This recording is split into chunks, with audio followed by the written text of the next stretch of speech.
കാസർഗോഡ് ജില്ലയിലെ അറബിക്കടലിന്റെ തീരത്ത് കടലിലേക്കിങ്ങനെ ഇറങ്ങി നിൽക്കുന്ന ആ കൂറ്റൻ കോട്ട നിങ്ങൾ കണ്ടിട്ടുണ്ടോ? അതെ, നമ്മുടെ സ്വന്തം ബേക്കൽ കോട്ട. വെറുമൊരു കാഴ്ചഭംഗി മാത്രമല്ല കേട്ടോ, ഇതിനു പിന്നിൽ അതിശയിപ്പിക്കുന്ന വലിയൊരു ചരിത്രമുണ്ട്. ഇന്നത്തെ ഈ യാത്രയിൽ ആ രഹസ്യങ്ങളാണ് നമ്മൾ തേടിപ്പോകുന്നത്. ശരി, നമുക്കിതിലേക്ക് തന്നെ ആദ്യം കടക്കാം. എന്തുകൊണ്ടായിരിക്കും ഒരു താക്കോൽ പഴുതിന്റെ ആകൃതിയിൽ ഇത്രയും വലിയൊരു കോട്ട അവർ നിർമ്മിച്ചത്? വെറുതെ ഒരു ഭംഗിക്ക് വേണ്ടി ചെയ്തതാണെന്ന് തോന്നുന്നുണ്ടോ? ഒരിക്കലുമല്ല. ശത്രുക്കളെ പ്രതിരോധിക്കാനും കടലിലൂടെയുള്ള ആക്രമണങ്ങളെ തടയാനുമുള്ള വളരെ തന്ത്രപ്രധാനമായൊരു നീക്കമായിരുന്നു അത്. ഇതിന്റെ വലിപ്പം എത്രയാണെന്നറിയാമോ? ഒന്നും രണ്ടുമല്ല, കൃത്യം 40 ഏക്കർ.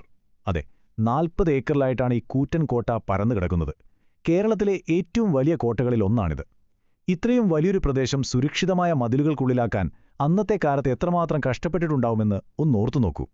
എന്നാൽ ഇന്നത്തെപ്പോലെ എപ്പോഴും ഇത്ര ശാന്തമായിരുന്നില്ല ഈ സ്ഥലം. നമുക്ക് ചരിത്രത്തിലൂടെ ഒരു 300 വർഷം പിന്നിലേക്ക് ഒന്ന് പോയി നോക്കാം. പോരാട്ടങ്ങളുടെയും വലിയ അധികാര വടംവലികളുടെയും ഒരു കാലമായിരുന്നു അത്. നമ്മുടെ നാട്ടിലെ വിലപ്പെട്ട സുഗന്ധവ്യഞ്ജന വ്യാപാരം സംരക്ഷിക്കുക എന്നതായിരുന്നു ഈ കോട്ടയുടെ പ്രധാന ലക്ഷ്യം. 3 നൂറ്റാണ്ടുകൾ നീണ്ട വലിയ സംഘർഷങ്ങളുടെ കഥ ഈ മതിലുകൾക്ക് പറയാനുണ്ട്. ഈ കോട്ട പലരുടെയും കൈകളിലൂടെയാണ് കടന്നുപോയത്. 17-ാം നൂറ്റാണ്ടിന്റെ പകുതിയോടെ കേളടി നായകവംശത്തിലെ ശിവപ്പ നായകനാണ് ഇത് നിർമ്മിച്ചത്. പിന്നീട് ഹൈദരലിയുടെയും അദ്ദേഹത്തിന്റെ മകൻ ടിപ്പു സുൽത്താന്റെയും നേതൃത്വത്തിൽ മൈസൂർ സാമ്രാജ്യം ഈ കോട്ട പിടിച്ചെടുത്തു.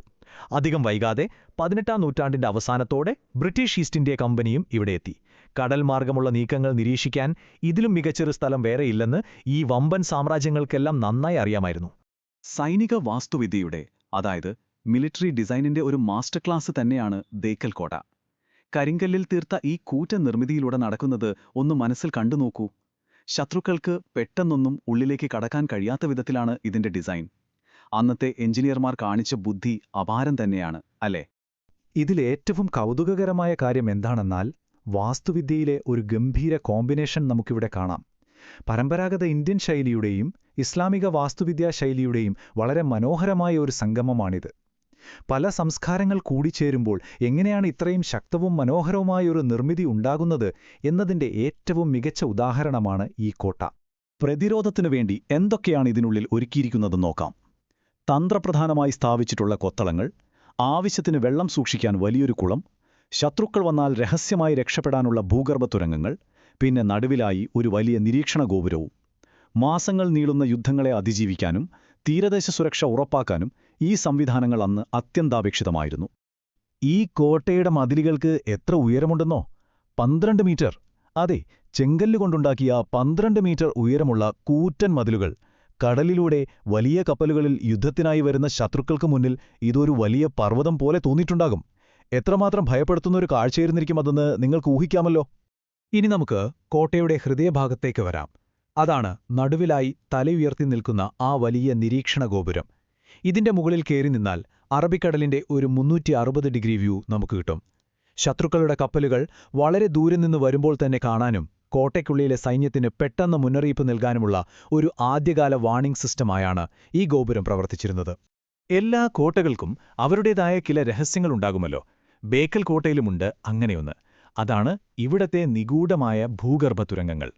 യുദ്ധസമയത്ത് കോട്ടയ്ക്കുള്ളിൽ കുടുങ്ങിപ്പോകുന്നവർക്ക് അടിയന്തര ഘട്ടങ്ങളിൽ സുരക്ഷിതമായി പുറത്തുകിടക്കാനാണ് ഇരുണ്ട ഈ തുരങ്കങ്ങൾ നിർമ്മിച്ചിരുന്നത്. കേൾക്കുമ്പോൾ ഒരു സിനിമാ കഥ പോലെ തോന്നുന്നുണ്ടല്ലേ? യുദ്ധങ്ങളുടെയും പോരാട്ടങ്ങളുടെയും ആ പഴയ കാലത്തു നിന്നും നമുക്ക് ഇന്നത്തെ കാലത്തേക്കൊന്ന് വരാം. ഇന്ന് ബേക്കൽ കോട്ടയൊരു യുദ്ധഭൂമിയല്ല കേട്ടോ, പകരം വളരെ ശാന്തവും മനോഹരവുമായൊരിടമാണ്. ചരിത്രം ഇഷ്ടപ്പെടുന്നവർക്കും അതുപോലെ പ്രകൃതിയെ സ്നേഹിക്കുന്നവർക്കും ഒരുപോലെ ആസ്വദിക്കാൻ കഴിയുന്ന ഒരു മികച്ച വിനോദസഞ്ചാര കേന്ദ്രം. അറബിക്കടലിന്റെ നീലജലാശയവും സമൃദ്ധമായ പച്ചപ്പും ഈ കോട്ടയുടെ മുകളിൽ നിന്ന് നോക്കുമ്പോഴുള്ള കാഴ്ചകളെ ഇതിലും മനോഹരമായി വർണ്ണിക്കാൻ കഴിയില്ല. പാറക്കെട്ടുകളിൽ വന്ന് ആഞ്ഞടിക്കുന്ന തിരമാലകളുടെ ശബ്ദം കേട്ട് ആ കടലിന്റെ ഭംഗിയും ആസ്വദിച്ച് നിൽക്കുന്ന ആ ഒരു ഫീലുണ്ടല്ലോ, അത് നേരിൽ കണ്ടു തന്നെ അനുഭവിക്കണം. അപ്പോൾ നിങ്ങളിവിടേക്ക് വരാൻ പ്ലാൻ ചെയ്യുന്നുണ്ടെങ്കിൽ ഈ 3 കാര്യങ്ങൾ മറക്കരുത്. ആദ്യം കോട്ടയുടെ ഉള്ളിലൂടെ നടന്ന പഴയ കാലമൊന്ന് കണ്ടറിയുക.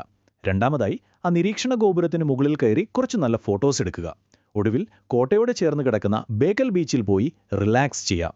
ഇനി എപ്പോഴാണ് ഇവിടേക്ക് വരാൻ പറ്റിയ സമയമെന്ന് ചോദിച്ചാൽ, ഒക്ടോബർ മുതൽ മാർച്ച് വരെയുള്ള സമയമാണ് ഏറ്റവും ബെസ്റ്റ്. നല്ല അടിപൊളി കാലാവസ്ഥയായിരിക്കും അപ്പോൾ. എന്നാൽ മഴക്കാലത്ത് ഈ കോട്ടയും പരിസരവും പച്ചപ്പ് നിറഞ്ഞ് കൂടുതൽ സുന്ദരിയാകും. മഴയത്ത് കുടയും ചൂടി ഈ കോട്ടയിലൂടെ നടക്കുന്നതും തികച്ചും വ്യത്യസ്തമായ ഒരനുഭവമാണ്. അങ്ങനെ നമ്മുടെ ഈ യാത്ര ഇവിടെ അവസാനിക്കുകയാണ്. പോകുന്നതിന് മുൻപ് ഒരു നിമിഷം ഇതൊന്ന് ആലോചിച്ചു നോക്കൂ. യുദ്ധത്തിനും പോരാട്ടങ്ങൾക്കുമായി നിർമ്മിച്ച ഒരു സ്ഥലം എങ്ങനെയാണ് കാലക്രമേണ ഇത്രയും സമാധാനമുള്ള ഒരു ഇടമായി മാറിയത്? അതാണ് കാലത്തിന്റെ ഒരു മാന്ത്രികത. ആ വലിയ സാമ്രാജ്യങ്ങളൊക്കെ കൊഴിഞ്ഞുപോയി, പക്ഷേ ഈ കോട്ട ഇന്നും കടലിന്റെ സംഗീതം കേട്ട് തലയുയർത്തി നിൽക്കുന്നു. ഈ വിസ്മയം നേരിൽ കാണാൻ നിങ്ങൾക്കും ഇപ്പോൾ തോന്നി തുടങ്ങിയിട്ടുണ്ടാകും അല്ലേ? ഇതിലെ വിവരങ്ങൾ നിങ്ങൾക്ക് ഇഷ്ടമായി എന്ന് കരുതുന്നു. വീണ്ടും കാണാം.